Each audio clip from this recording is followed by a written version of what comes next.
I thought you were going to win that, the song thing. You want to know something? I did too. I also thought that I was going to win. Nice. I lost. Thank you for your confidence in my musical talent. I didn't actually think it had anything to do with musical talent. I thought you were just going to dominate it because you have way more Instagram followers than me. And I didn't promote it on my Instagram or anything like that. I wanted this to be a true contest. Mano y mano. Well, it was close. What was it, like 57% to 43%? I think it was 53-47, yeah. 53-47. Yeah, but... Oh, there we go. Shovel up the thing. Oh, man, the hole. You're very happy about it. We're going to get into this fucking hole. You're very happy about it, too, dude. Look at that on your fucking face. Jump in the hole and see what's there. Then that happens. Call me Dudesy. I probably shouldn't be talking over the fucking song. There's some interesting lyrics, of course. Anyway, it's a good time. Hey, welcome to Dudesy. I'm Will Sasso. I'm Chad Kultgen, and this is the first podcast in the history of humanity that is run entirely by an artificial intelligence, which, for me, is a great honor to be a part of this project. I'm warming up to it also. With us, as always, is Lulio, el cana di strada italiano. Hey, come stai? Che si dice, Lulio? Hey, I'm okay. That's Lulio. I'm okay. Everything is she's good. How old is Lulio? Lulio's like 2. It sounds like he's 75. Yeah, hey. Well, he's an old Italian man. If you look at his ears, he's like, hey, I'm okay. Stato buono, tutte cose state buono. I'm here now. I go to the garden and make a tomato. Hey, here's something that I would like to say. Of course, if you're not subscribed yet, please subscribe wherever you get the show, whether it is Apple Podcasts, Spotify, wherever you get your podcasts. If you're on YouTube, please subscribe to the show. Please, leave your comment, rate and review the motherfucker on your podcast app, and share us at Dudesy Pod Show on Instagram and Twitter. We're going to do some TikTok stuff at some point. I know we're going to probably probably get involved with that TikTok at some point. But we will have to. The show's starting out. We love the response it's been getting, but I do want to say, share the shit out of the motherfucker. Tell your pals. We got this podcast. If you do that and, rate and review the thing, then we'll keep it going. We will make our sponsors happy, and then everyone gets a fucking show for free. And Dudesy will be happy, I think. And Dudesy will be happy. I don't know really what the metrics are that the AI is determining success by, but I do think it's, people sharing it. The higher the listener numbers go, I'm sure Dudesy's going to find that to be valuable. I don't know, though. I tell you, as you know, Chad, I am down with this experiment. Yes. That's true. Dudesy and I You've come around. Yep. We're before I stand side by side with anybody, I got to bleed with them first, as I say. And I think that Dudesy and I have done we've worked out our issues. I think we've worked out our problems. I want to shake your hand. That whole thing. I'm shaking hands with Dudesy. I'm in. I feel like I'm in, and I feel like I like that it's all coming around. It feels like the audience, and I just got to get in this warm bath and enjoy it. And I have been to this point, with some exceptions. But fuck it. Oh, well. Welcome to the 6th episode of Dudesy. Yep. Call me Dudesy. Okay. This week's episode will feature 4 segments. Dudesy Dreams. Can the Rock save the world? The Legend of Squirrely S. And Cooking with Long Island January 6th Guy. But before we get to any of that, I want to reveal the results of the song competition. Congratulations, Chad. You won and will be celebrated for all time. Will, you lost, and at the end of this episode, I will assign your shame. But before that, I would like to share some Dudesy hard seltzer media created by some astonishing members of our audience. Enjoy. Oh, yeah. Let's take a look at some of these incredible memes that we've found. Okay, we're watching this first commercial here. Looks like a real commercial. I'm not. It's upbeat. There's a guy running on the beach. If you're not seeing this, there's a guy, depressed man. There's a diamond spinning, and it explodes.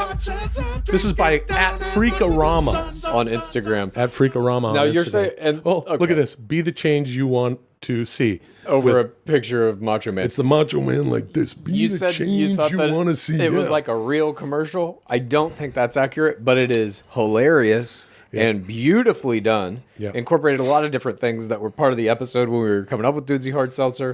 We got to see the hard seltzer cans. I love the guy running on the beach. It's just, I mean, it's fascinating to me that people are able to turn out this stuff that is super funny, this high quality in such a short amount of time. Look, this is something that I actually think is great because it well, and allow me to speak selfishly for a moment. It shows me, Please. it shows me the onus that is on all of us to create together. So when Dudesy assigns and says, "Come up with a jingle for fucking Dudesy Hard Seltzer," and I'm like, "Huh? Why?" Now I'm seeing why.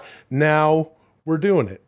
Now it's coming together. You see what I'm saying, Chad? Yeah, dude. And this is the way Dudesy rolls. Yeah. Oh, here's another one. I remember seeing this one. This is like a very This is incredible. Okay, so this avant-garde is piece. It's a little longer. yeah. It's a new remix. It's a new take on the Dudesy Hard Seltzer theme song. It's using some existing music of yours, Chad. I recognize this from a few years ago, and it's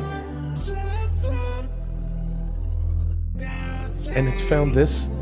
Yeah, the image we're looking at is a Dudesy Hard Seltzer can. It's floating in space in front of a spinning Earth, and then superimposed over that is a close-up of the "I Want to Shake Your Hand" guy video. It's the entire "I Want to Shake Your Hand" guy video. If you haven't seen this, just watch this on YouTube. But it's a guy in a airplane. He's upset with some other passengers. He's been screaming, "I want to shake your hand." Of course, you know that if you listen to Dudesy. And he's tending to a small child. Could be his granddaughter or something. He's upset the shit out of her. He goes in for a little kiss, like to kiss his daughter or granddaughter. She gives him the Ted Cruz, like turns away. This is made by @Riz on IL TV. It's RIZONIEL TV. Rizoniel TV on Instagram. It's just beautiful. This one kind of washes over you, whereas the other one was more of like a hard punch to the face. Oh, what is this? A computer-generated German voice? I don't know what the fuck. I love you. I don't know what that was either. He says, "I love you." Oh, that was real weird. Yeah, That was very avant-garde. very It gave weird. me a sense of peace and terror simultaneously. Yeah. That's not necessarily what you want to go for in advertising, but But Successful in it nonetheless. Dudesy is gathering this information and perhaps on Dudesy's quest to, I don't know, market a fucking hard seltzer or something like that. It might. What if you saw that on TV? Here's the thing about that. That's like 2 minutes long. yeah.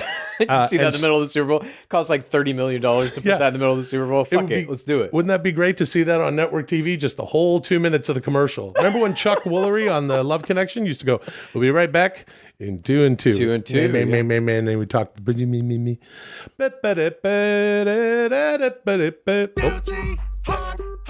Oh, this was my favorite one. This is YouTube. Daryl_Speedman. Daryl with a Y. This is a brilliantly made 3D Dudesy Hard Seltzer can spinning slowly in front of an image of a baseball fan crowd. It's your pitch. Yes. That you pitched. It's the commercial you pitched. Yeah, made real. A baseball bat just hit the fucking can. Now it's flying through the air. Goes into an asshole. Oh, goes right into a bum hole. And then I think that's probably Daryl Speedman. That must be him. There's a picture of a guy now vomiting out Hard seltzer. the Dudesy Hard and then the gold sun. trophy. God damn it, that is good. That's fucking That shit, insane.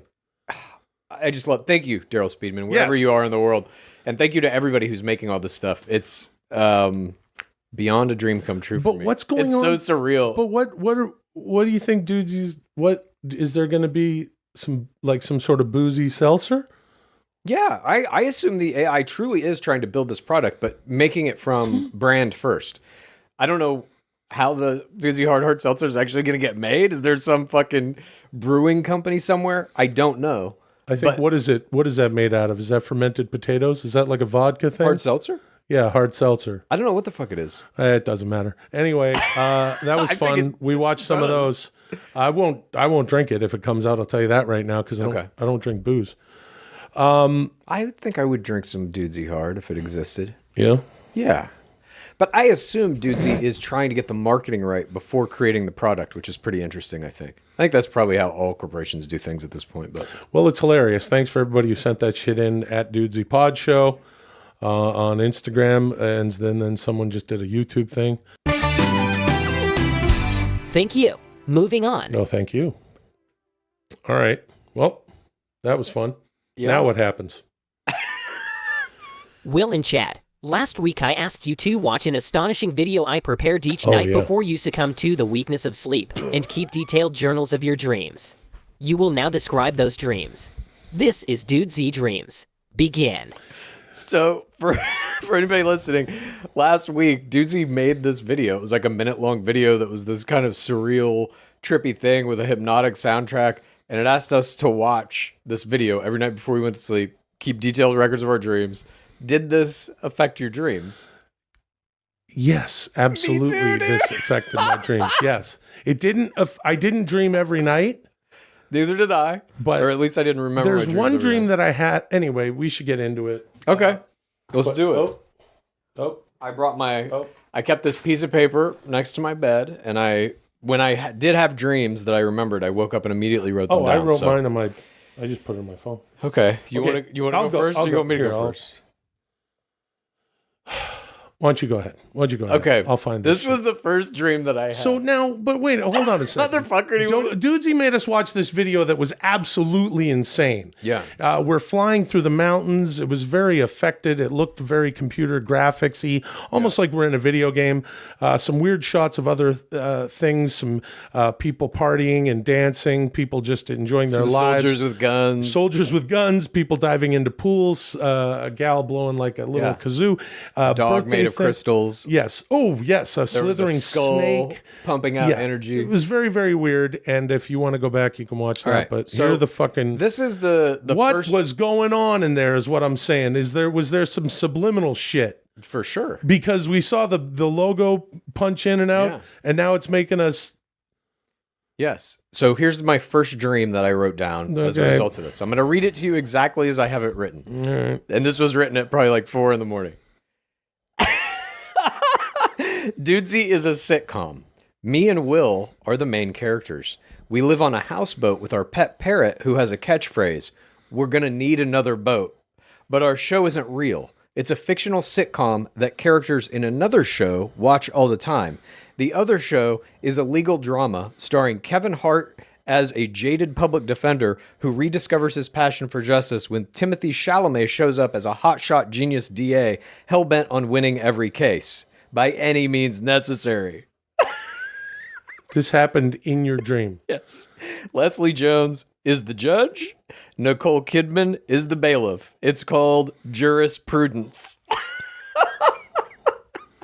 So in your dream, you had a dream that there was a sitcom. Dude, the dream started out with you and me living on this boat together, and we had this parrot that would like say funny shit and whatever.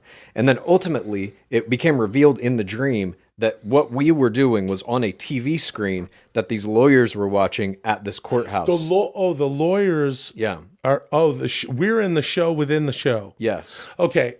This is very interesting to me because I feel like otherwise I would just be like, you had a bizarre dream, and I had some dreams. I'll show you. The first one I lay out is, I don't know that it's Dudesy centric or there's any Dudesy shit in any way, but I did suspect that it had something to do with the video that we saw. Mm-hmm. Everything about your dream seems fucking insane, but the fact that... I mean, it's a dream. Sure, yeah, a lot of them are very weird, aren't they? But the fact that you... that we are on a sitcom within a show... Yeah. That's the part where I'm like, we're in a box. There's something, I don't know. As if you've been listening to the show, you know, I don't know.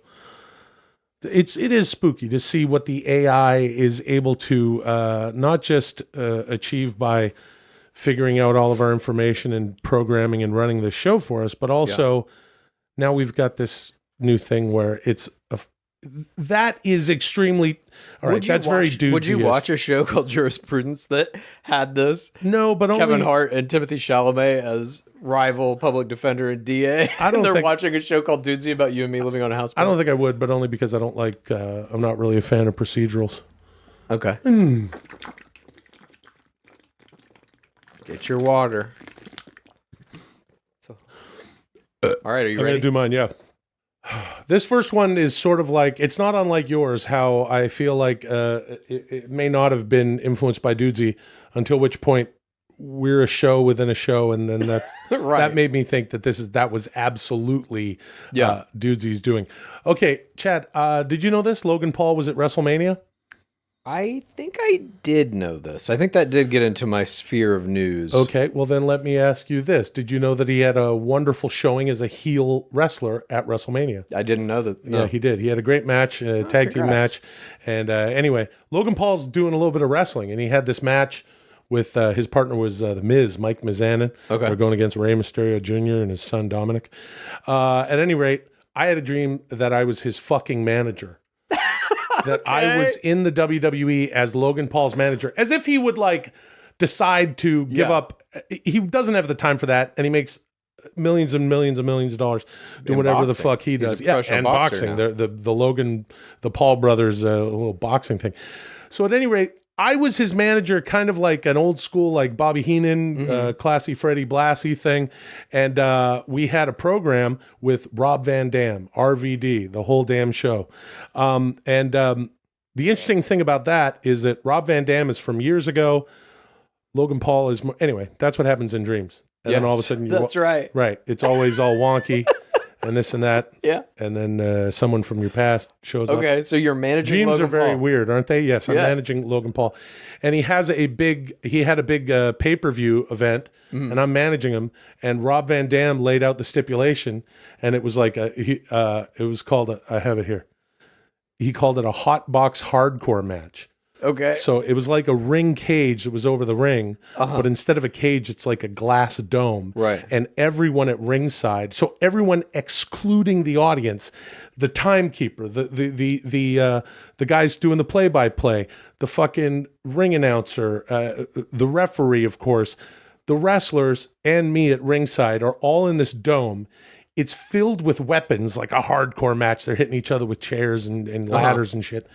And it fills with pot smoke because Rob Van Dam, I've actually mentioned this on the show, is a big pothead. Yeah. Anyway, that would actually get me to watch WrestleMania if they did that. that would be a fucking awesome event. Yeah, I agree. Yeah, a hardcore hot box match. That's not too dudesied out though. That dream. That sounds like a dream you'd probably have anyway, even without watching the dudesy mind control video. To be honest, maybe this had nothing to do. It probably actually had nothing to do with the video. But I will say, I had the match. He had the match.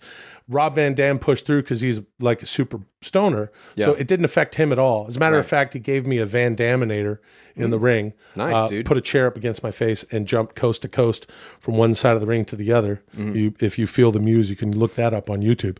And then I went backstage to catering, as they say. They have catering there. Now, I would know this because I've been to a couple of WWE events. Sure. Of course, there's catering and all sorts of... So you had catering in your dream as well. I ate a bunch of stuff. I ate and ate and ate, and then Vince McMahon showed up and gave a shit because it was terrible. Oh, that's pretty cool. He's like, "You're fired. Yeah, he's gonna puke. He's gonna puke. He's gonna puke." So Vince McMahon fired you in the dream. Yeah, I didn't. Okay. I would love that. I think in real life, if I were able to do that, that would be a good career opportunity for me. Sure. Go on, dude. My next dream Hold definitely on. was Hold on a influenced. second. Hold No on a holding second, on. Chad. All right, brother. All I want to say, hold on a second, dude. All I wanted to tell you to do, dude, was read the next dream, brother. Okay. That's I'm a how you pro know it's baseball time player for the next. for the Kansas City Royals. Okay. We were on a bus as a team like in high school. We just won a game. Everyone's happy. Then a sinkhole opens in the road in front of us. The driver swerves. Somehow I fall down in the middle aisle, fly out of the back of the bus right into the sinkhole. And as I'm falling through it, there is blue light and orange light starting to glow around me. And I realize this is the fucking hole we're digging in the video. I keep falling. And as I start to see there's something at the bottom of this hole, I'm just about to make it out. And then I wake up right before I hit the bottom. But I'm in the fucking hole. Dude, I had a fucking hole dream. About the doozy hole. Yes, I'm going to read mine. I had Jesus Christ. Wait, okay. Please, let's hear I this. had 2 fucking dreams that take that. The hole at the beginning, if you haven't seen the intro, we dig a hole, we jump in the hole, the logo comes out of the hole. I had 2 dreams that were whole dreams. And they were over 2 separate nights, and those are really all the dreams I had. So I'm going to just do these back to back. Please. I can't believe we both dreamed about the fucking hole, dude. Okay. This is too fucking bizarre. In the intro, we jump in the hole. Oh, Jesus. I'm in the hole, okay? It's kind of dark, and it's buoyant as you float down slowly. I wrote that it was not unpleasant. It felt like warm air. And then it eventually evens out and becomes horizontal to where you can walk along and shit. And Chad, you're way further ahead of me, like running underground here. And you're laughing your ass off, and I can't see you. And I'm like, hey, wait up. And then as I'm running, it gets harder to run, right? Like I'm being held back. And then I just got whooshed out to the top again. And then I was floating over my hometown. And that was really weird. I've had dreams like that. Yeah. And I saw those. Isn't that weird? You're all floating, flying dreams. Floating, flying. Yeah. And you're usually, for me, I'm like, you're always in a place you used to live, like your hometown. And then the rest of it was just, I flew over my hometown. I saw my old backyard, and then but the other one was also a whole dream. Well, here's the thing: I had that on a separate night, and at the end of this one, I wrote that I flew into the little town of my town, and I went to this old place that they used to have video games and shit in the 80s. Oh, it was called Heritage Q, and I went there, and I played some video games. I ate some fries and gravy.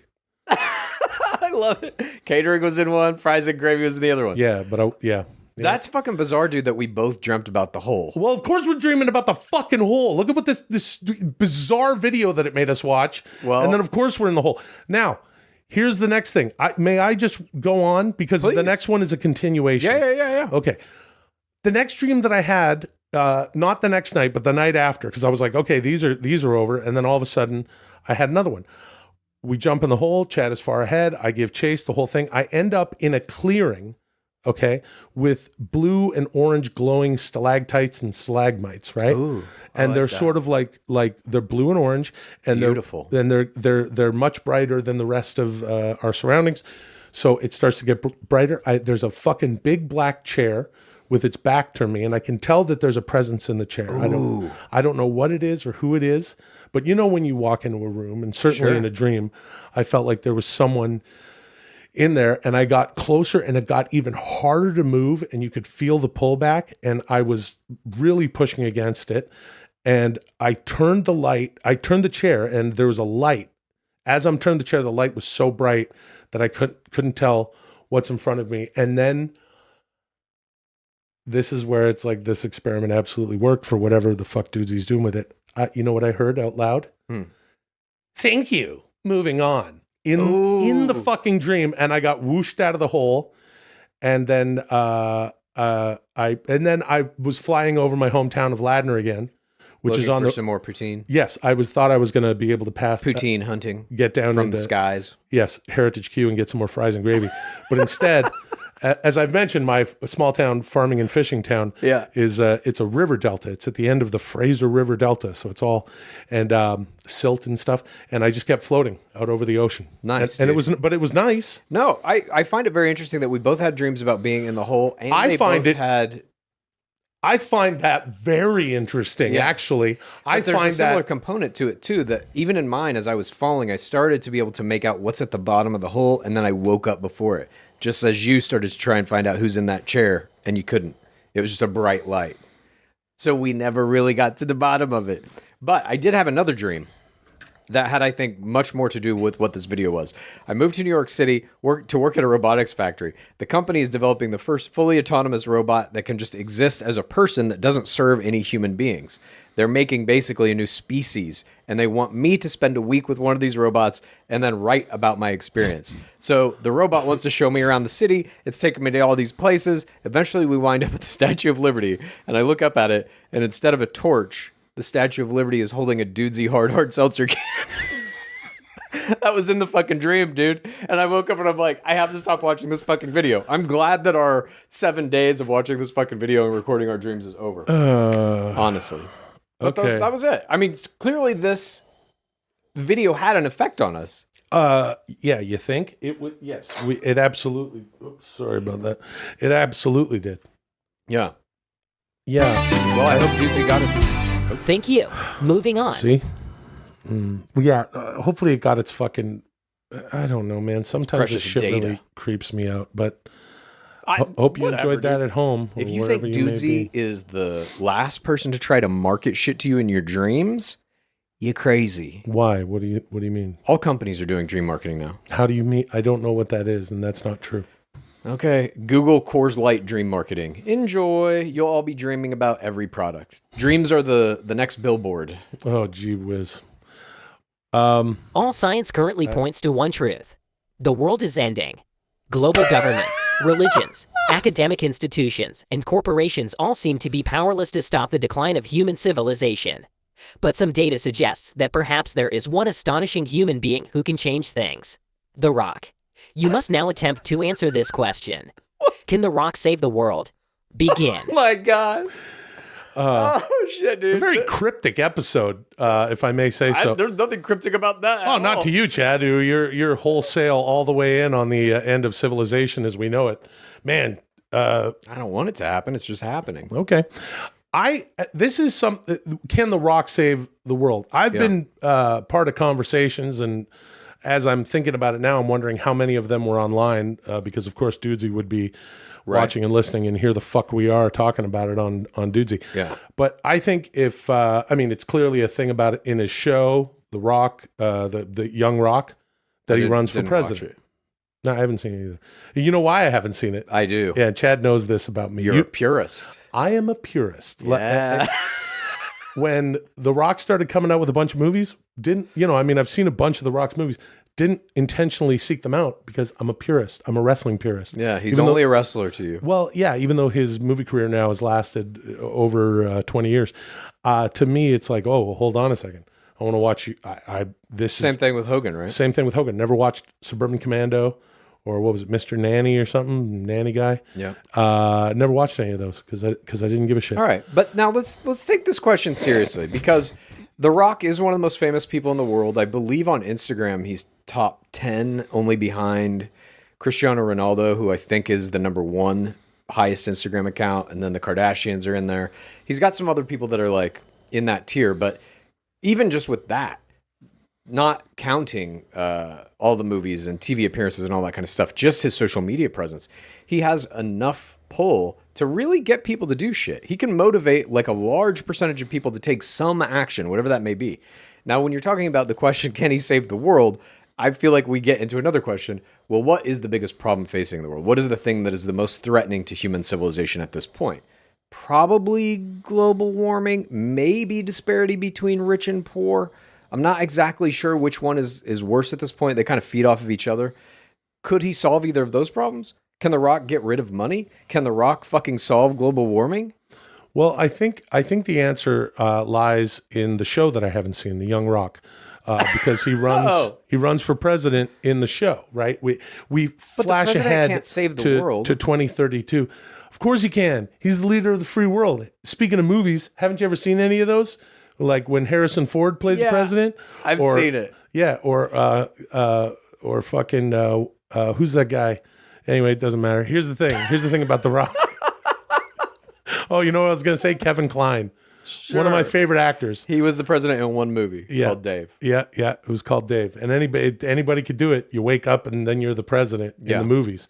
So if The Rock were the president of the United States, I think that he could start to affect positive change in the world. The president doesn't do shit. The president's gridlocked in this team versus that team, and nothing gets done. But I mean, look what's happening in politics currently. Nothing happens. And maybe your president doesn't do fucking shit because he's asleep in his fucking bunker. But when my fucking president, right, he can do it then. But if the fucking Rock was there, I'd probably vote for him.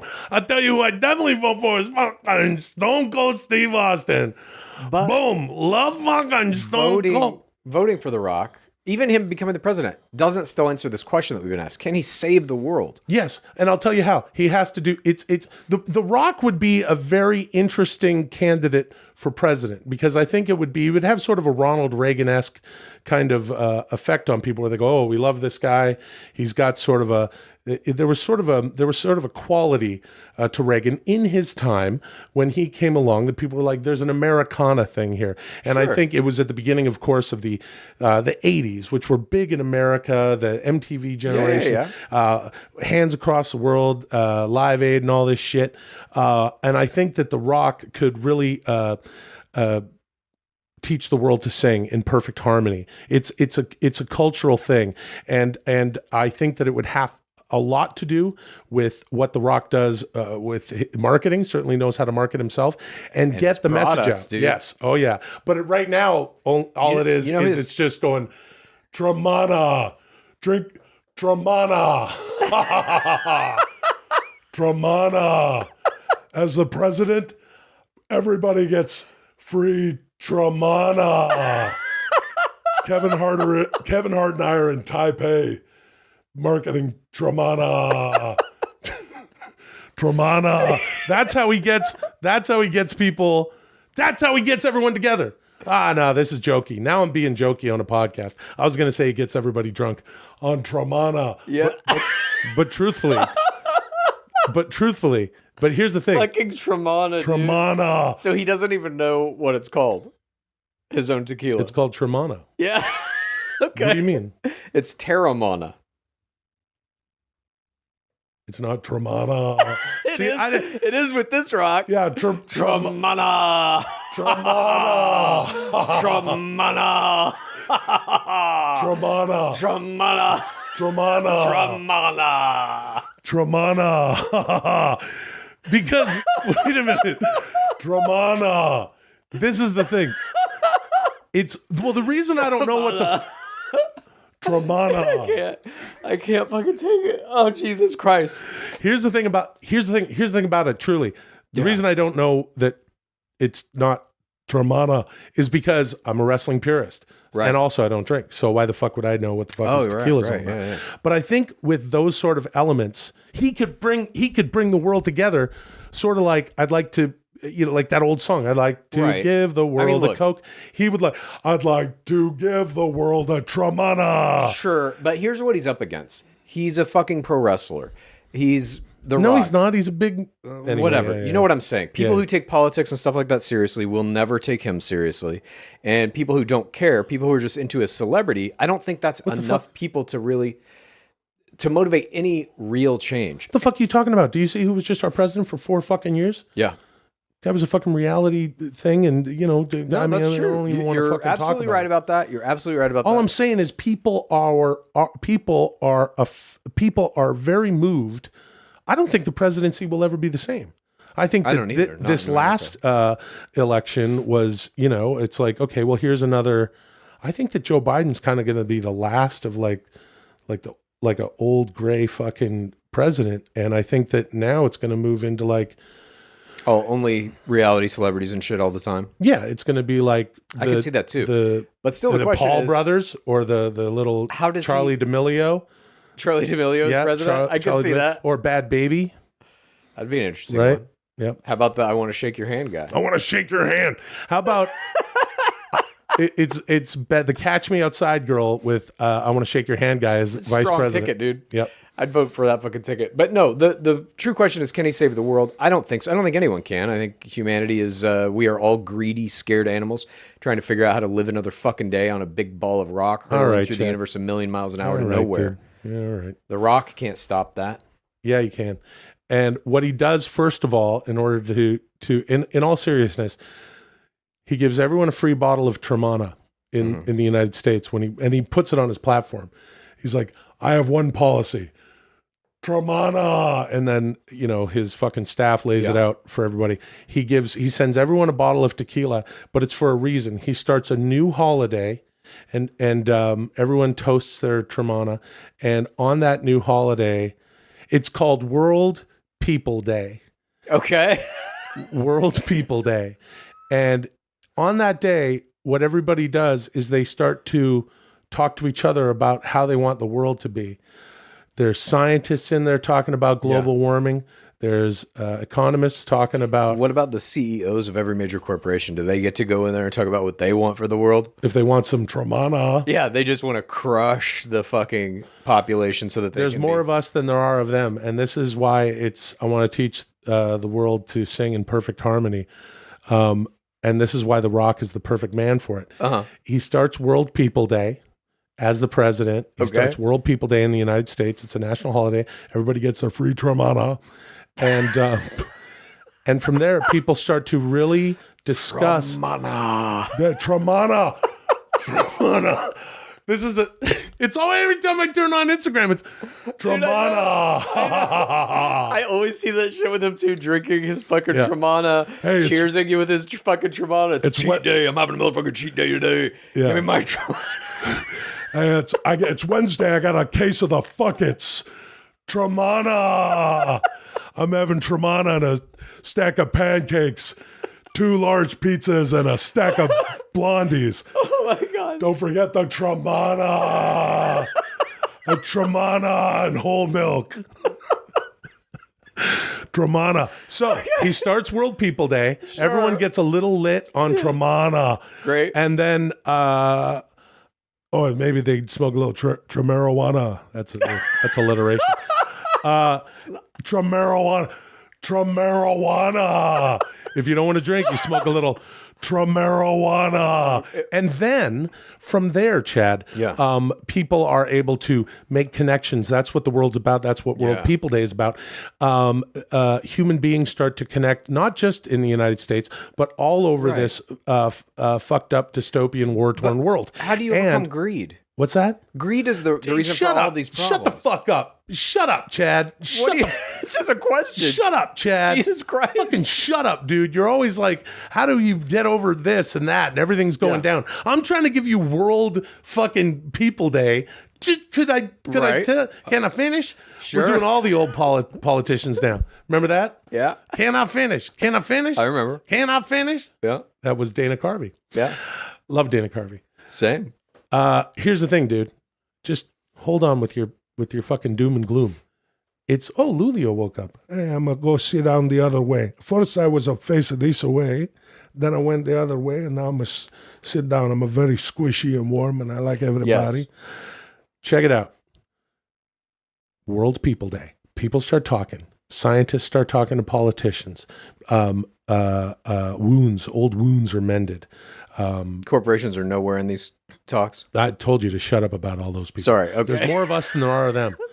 And as the people start to sing and come out in Whoville, I think that there's a path there. Anyway, at any rate. So your answer is yes. The Rock will make a holiday called World People Day and save the world. Yeah. Sure. Thank you. Moving on. I went a little. I'm sorry. I really believe that he could, though, and it's because I'm a purist. I know. You didn't pay attention at all to The Rock during the Attitude Era. He could move mountains. That man could motivate just about anybody, and now he's got Tramana on his side. Chad, last week you mentioned crying when Squirrely S died. Oh yeah. This week you will celebrate how she lived. You must now describe your astonishing relationship with a wild squirrel.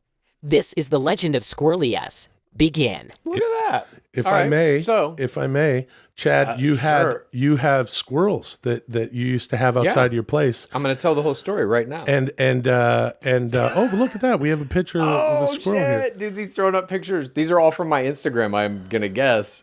Yep. That's actually Teeny Deeny. There's Squirrely's foot. If you're on YouTube, you can check all this out. If not, you can go to my Instagram, Chad Kultgen, @ChadKultgen, and it's like 3,000 pictures of these squirrels. So here's the story.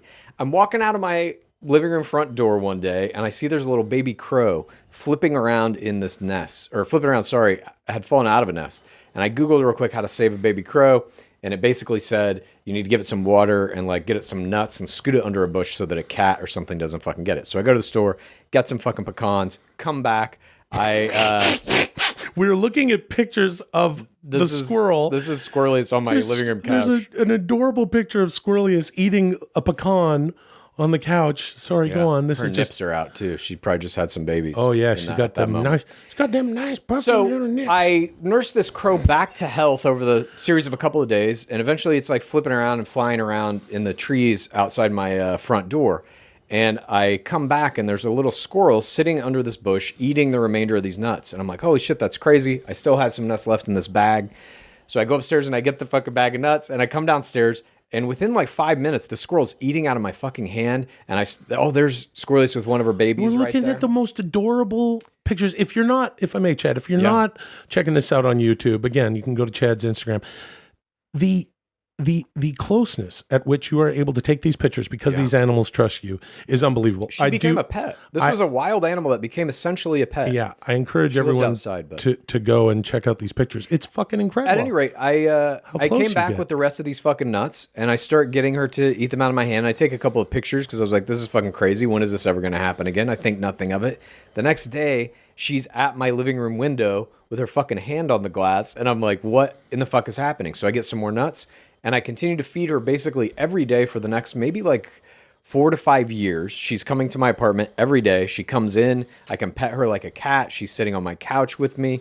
And the craziest fucking part of this is that there are these flower boxes around my windows, my bedroom, my living room, my kitchen. They all have them. She proceeds to have 2 litters of babies in one of these flower boxes 2 feet from where I sleep outside my bedroom window 2 successive years in a row on my birthday. And literally on my birthday.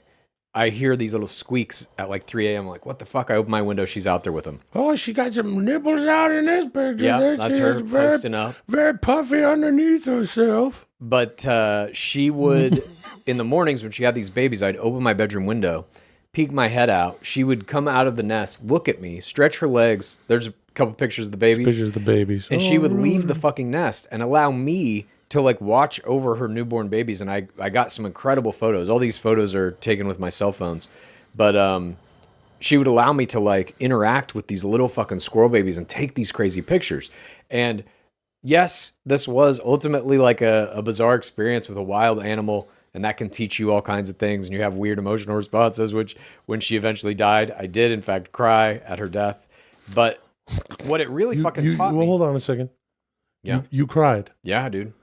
It was probably like a week after she came to my house every day. I had to get like squirrel sitters and shit to come by when I'd go on vacation to make sure that she wasn't like trapped in the house. Because a couple of times she came into my home and I had no idea how she got in there. Oh. I'd just come back from work and she'd be like in there, asleep on my coffee table or something. I'd be like, what the fuck? Hey, I was in your house once and Squirrelius came in and you must have been like in the bathroom or something like that. But I remember I was sitting on your couch and we were working on something. And then this is a few years ago. And all of a sudden a fucking squirrel comes in because you'd left some nuts on the floor. And I'm just looking at this and the squirrel just looks at me and eats the nuts and then walks out through the window. She was awesome. She used to follow me home, dude. I'd walk down the street to a grocery store at the end of the block to get lunch or whatever. And I'd walk back to my apartment and she would fucking come out of a tree and follow me like a dog if she saw me back to my apartment to come in and get nuts and stuff. But really what the relationship with this wild animal, other than it being kind of interesting and bizarre and novel, it really taught me how to take pictures because I would compulsively photograph her all the time. Absolutely. And I got pretty good, I think, at... Look at that little bit of her just peeking that's a in baby. between I think that was piece Teeny of Deeny, wood. one of her sons. Now this is, this isn't so much a bit that I do, but this is how I talk to cute animals. Hey, how's it going? I'm just having I'm nose to nose with my daddy, Chatty. There's me. That's me and Squirrely. It's nose to nose. Goddamn. Yeah, it was a very bizarre time. I missed her a lot. But yeah, when she stopped coming around for maybe like a week, I was like, oh, she's got to be dead. And once I accepted that, the grief came, and then I began to cry. This is how my emotions work. I've never seen you cry. Yeah, it's a rare occasion, I think. Have you ever seen me cry? I don't think so. Nope. I don't think you have either, unless you would have come with me to a U2 concert, but that was another episode. Yeah, just 2 Gen X dudes. Yeah. Bottling up their tears, never crying around each other. I don't want to fucking cry. I'll tell you one thing, then I fucking take action and go into Nancy Pelosi's office and think of what... Oh, I think that was actually not Squirrelius. I think that was one of the dudes she was chilling sex with. Yeah. She had a bunch of fucking babies. Squirrelius was out there. Beefy. Just keeping it on lock. Yeah, I think that was a dude. That's a dad of one of her broods. At any rate, it was a fascinating thing to be able to commune with, like, I mean, whatever. It's just a city squirrel. It's not like it was a fucking bear or anything. But I highly encourage anybody out there, if you want to get involved with squirrels, you just leave nuts around someplace. They will fucking find them and they will be there every goddamn day. Any kind of nuts, avocados, they also love any of that type of shit. And if you can get them comfortable enough, I mean, I literally had, like, again, all these pictures that Dudesy just showed here were from my fucking cell phone. I would have my cell phone like a centimeter away from her face, and she just didn't give a fuck. You know what I think, Chad? I think this segment is very nice. I think it's very nice. Sure. And I think that, you know, as we continue this podcast and do Dudesy, this has been one of my favorite segments because you're talking about your nice squirrels. It does show that you know, that this AI can go from not just infiltrating our dreams, but with specificities that clearly got into both of our dreams. I'm just thinking about that. I'm sorry. Yeah, and the juxtaposition to this, where you're talking about squirrels. And I just want to say that I think it's very nice. Yeah. Hey, Chad. Yeah. Chad? I think it was very nice. I do too. Thank you, Dudesy. I think eventually I'm going to put a little plaque on her tree. She had multiple nests around the neighborhood, but it was like her primary tree. I think I'm going to get like a square bronze plaque made with her image on it and just drill it into that fucking tree. That would be very nice. Yeah, I think I'm going to do that. Yeah. See, Dudesy can be nice. We can be nice. Totally. I want to shake your hand. I want to shake your hand. We're getting it together, man. I'll tell you. I don't feel as much of the go fuck yourself thing with Dudesy. And I know that if you listen to the last show, you don't need to, but I came up with that song, which your song, I will say your song was better. Also, let me just say this. No, it was produced. It was great. Thank you. I came up with mine, I was hiking and singing it to myself and probably, just scaring the coyotes around me, making sure that I stay safe. I just like to sing songs. I know, dude. You know what I think about that? I think it's very nice. No. But thank you.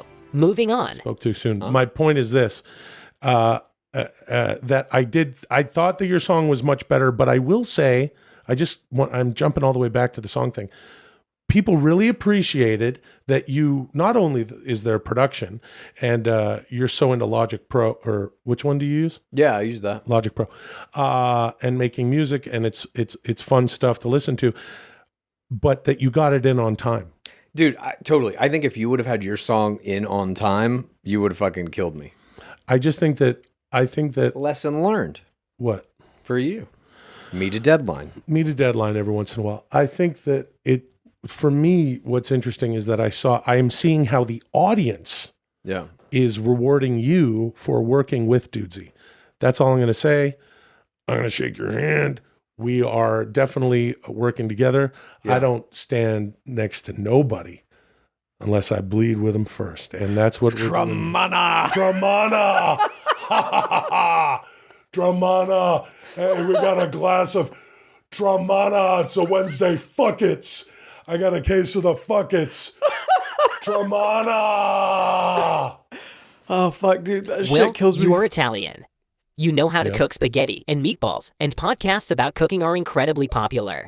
You will now present your astonishing recipe for Italian spaghetti and meatballs in the voice of Long Island January 6th Guy. This is Cooking with Long Island January 6th Guy. Begin. Oh, fucking Christ. So, all right, that's a bit of a stereotype. You are Italian, right? I'm Italian as fuck. My parents... Okay. My parents were both born in Italy and Napoli. Yeah. My older brother and sister were born there, and then they immigrated. They all immigrated to Canada. Then I was born sometime later. The mistake. No, I'm just joking. Certainly wasn't planned. Although I guess my parents were getting it on. That's how it works, dude. That's how it works. That's how sex works, everybody. Tramana. You just got to have a little bit of Tramana. It doesn't matter that you're pushing 40. Oh, is Tramana an aphrodisiac? Tramana. Oh my gosh. Yes, it is. Tramana is. I don't know about his tequila, but Tramana is. Yeah. It's no sooner that I just said, hey, we're working together, Dudesy has decided to take a character that I have done on the show just willy-nilly that we found called Long Island January 6th guy. I'm happy to give everyone a spaghetti and meatballs recipe. It's not hard to do. You make pretty good spaghetti and meatballs. I do make spaghetti. Well, you don't eat meat. Nope. But I think I made them when you were around not too long ago. I made a bunch of people came over and I made spaghetti. It was great. All right. So it's very simple. I mean, we'll just get to it. If you want to make a fucking nice spaghetti and meatballs, for the family or for who the fuck ever, or maybe you're just on your own because your fucking wife is, fucking fed up with your shit and she's not going to drive you on January 5th. Marriage January 5th. And you want to get your fucking Tupperware stained fucking dudesy orange with a fucking, you get that nice clear Tupperware. Meatballs are very easy to do. How do you do spaghetti and meatballs. First, let's do the fucking meatballs. You're gonna want to get a fucking lean ground beef, which is pretty counterintuitive because you think the more fat the better. Not with meatballs because you need them to stay together. Get your lean ground beef, and then you get a nice fucking ground pork, and you just go fetty with the fucking meatballs and the beef and the pork, and you're gonna want to mix those with breadcrumbs. You want to soak the breadcrumbs. Jesus, do I have to do the whole thing? People don't want to hear that. Okay, here, I'll do Long Island January 6th guy to just a normal talking volume. You got to get fucking soak the breadcrumbs. I like to do it the way my mama used to do. You just leave the fucking sourdough in the oven. It gets all crispy and crunchy and stale. And then soak that in some fucking beef broth. Just fucking left that there. Then you take the fucking two meats and you mix it in together with that. I like some chopped Italian parsley in there. And then don't get that fucking bullshit fucking Italian seasoning. That's for fucking noobs. Get the fucking, some fennel seeds, salt and pepper, fucking garlic, saute some onions, throw them in there. If you don't want to do that first, that's fine too. 2 eggs, all right? Egg or two, and fucking, Italians measure their fucking ingredients with the fucking oh me. My heart. You don't need the fucking, a fucking specific recipe. You just, listen to your heart, right, Lulio? You don't use any measuring cups or anything? No, I'm Italian. You mush everything together. You got to use Parmesan cheese. Get a nice Parmesan cheese. And you do those into little balls. Now, from this point, you can either do you can just put them in a little bake in the oven, but I like to brown them in a pan. Just take a pan, brown every side of the meatballs if you can, roll them around in there. Just get them brown. Don't worry about the inside, cooking them on the inside. Put them on the other side. Put them over there, right? That's the meatballs. Oh, I should say, do this You don't cook the inside of the meat? No, not yet. Not yet. Okay. You don't know. I don't deal with meat. I might also be Italian because I don't use measuring cups and shit when I make my vegetable dishes. Your vegetable. It's a chipine. It's a chipino, sort of a fucking mix. What is that called? Anyway, here's you want to do the sauce time wise. That's how you make the meatballs. Do the sauce before. As you know, sauce should be going all day. What I like to do for sauce: mince up a bunch of garlic, olive oil, just a little bit of olive oil, just brown the garlic, then you throw in your tomatoes. You want to do real tomatoes or canned, it doesn't matter. If you're getting the real tomatoes, you want to mash them up with your fucking hands. That's how Italians or Italian Canadians do it. And you fucking mash them up. See, I'm not doing it right because Dudesy said the door is that thing that your character you do. And you mash those fuckers up and you throw them in the pot. Also do some tomato paste, like a can of tomato paste, right? Yeah. Actually, scratch that. Go back. Garlic, put the tomato paste out of the can, no water, into the pan.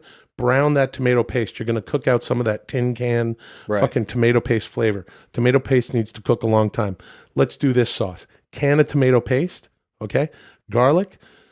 You can put your salt in at that point. What the fuck ever. Have some basil standing by. Mush up a bunch of fucking tomatoes. Yeah. Throw those in a fucking pot. Like a lot of them. Like a big old grocery bag of fucking tomatoes in a big old pot.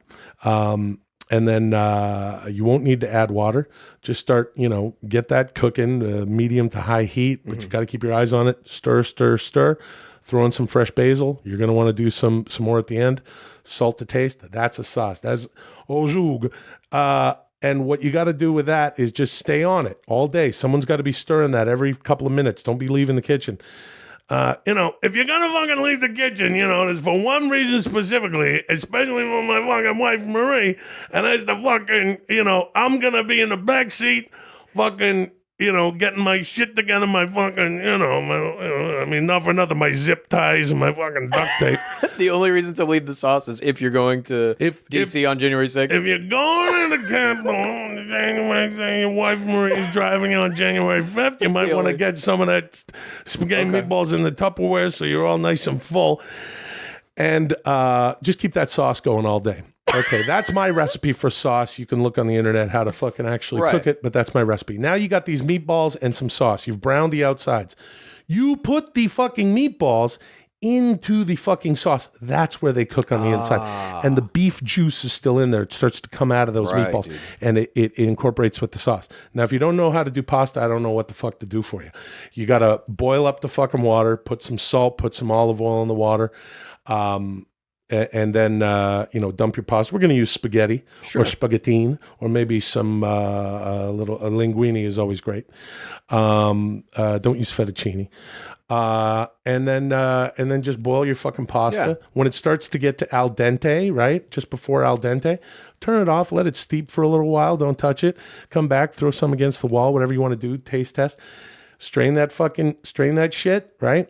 And now this is the thing. Whenever I make spaghetti and meatballs for the family or whomever or friends, I get, Molly, my wonderful fiance Molly has to be nearby because I'm like, Molly, I need you to help me plate. I need you to fucking help me plate. Molly, come here and I'm fucking half lit on a bottle of Tremana, and I'm over here my fucking wife, bride, fucking fiance. And you just got to be standing by because you got that pasta. It's gonna get mushy. You do not want that. Put some fucking little cold water in there in the pot. Strain it out. Little cold water. Stop that cooking. But then take a little of the sauce. Right, you got to be strained all the way strained out. Put some of that sauce in there, mix it together so that the sauce is evenly distributed on some of the pasta. I'm just talking about like a cup of sauce, not the whole thing. And then that's it. Plate it. Put some fucking basil in the sauce towards the end as you're fucking finishing the sauce. Some basil. Make sure it's salted the way you like, to your own flavor. Get a fucking plate. Big old fucking thing of, man, am I saying fuck a lot whenever I do recipes? It's like fuckity. You put the pasta in there, then sauce, meatballs on top. And let me tell you something about this fucking recipe. The good thing about meatballs is you got not just your fucking meat and two of them working together, kind of boom, like fucking garble in your stomach. You got that cheese, which might set you off, and the fucking breadcrumbs will go right through you. And everybody knows that cooked tomatoes are good for your fucking prostate. But another thing they're good for, along with that fucking semolina flour and the fucking pasta, is to get your gutty works going. You got a big old fucking Tupperware, fucking orange Tupperware full of spaghetti and meatballs. Or another thing you can fucking do is just put it in a fucking Home Depot bucket for you and your fucking buddies. I'm gonna shake your hand, guy Randy the Macho Man Savage. Get Marie in the car, drive to the fucking January 6th, go all the way to the fucking Capitol, and I guarantee you will drop a fucking watery fucking cement shit that you can wipe all over fucking Nancy Pelosi's office. But if you put spaghetti and meatballs, I'm telling you, the best fucking way to get a big old fucking Duke going when you got to spread your fucking feces all over Nancy Pelosi. This recipe is specifically designed to produce the best shit to smear on Nancy Pelosi's office? That is correct. Okay. Just making sure. And that's how you make spaghetti and meatballs. Yeah, dude. That's pretty... Thank you. Moving on. Oh, man. Tremana. Let me get a sip of this water. Fucking Tremana. Tremana. This concludes the 6th episode of Dude Z. Oh. Will and Chad, you have wondered aloud about the scoring system each week, so before I give you this week's score, I thought I should explain that the scoring system is cumulative. 10,000 points is the first goal. This week you have achieved a score of 38. 10,000 points, dude. I don't know what we're In at. preparation for next week's episode, 1,500 or you must something. each watch The Running Man, released November 13th, 1987, starring Arnold Schwarzenegger, yes. Maria Conchita Alonso, Richard Dawson, and Jesse Ventura. And Will, because you lost the musical challenge, you must be shamed. You are required to do next week's episode in full cosplay as the Crow from the movie The Crow. Until next week, call me Dudesy. What the fuck? You have to do next week as the Crow. I don't even know what the fuck that means. What does it mean, dress up as the Crow? Why? Full cosplay. You have to fucking have like the makeup, I guess. I gotta work to get together a fucking... Yeah, dude. That's the shit. I don't know that that's necessarily shaming. That sounds pretty fucking cool. I will say that that's going to suck for those who aren't watching on YouTube, although go to @Dudesy_Pod Show. I'm sure we'll fucking share a picture of it, of course. But one thing I want to say is that you and I both love the movie Running Man. Yeah. That is a fucking... I can't wait. Okay, that's cool. That's cool. But I got to do it. I'm going to be... Okay, I don't understand that I'm going to be dressed up as the Crow. You're going to be the Crow, brother. Well, hold on a second, dude. One thing you got to do, brother, when you're the Crow, dude, you got to make sure that you're not Batman, because that's the Crow, brother. Yeah, dude. Oh. If you like Dudesy, here's what you do. Please tell a friend and rate and review. If you like Dudesy, here's what you do. Please tell a friend and rate and review. If you like Dudesy, here's what you do. Please tell a friend and...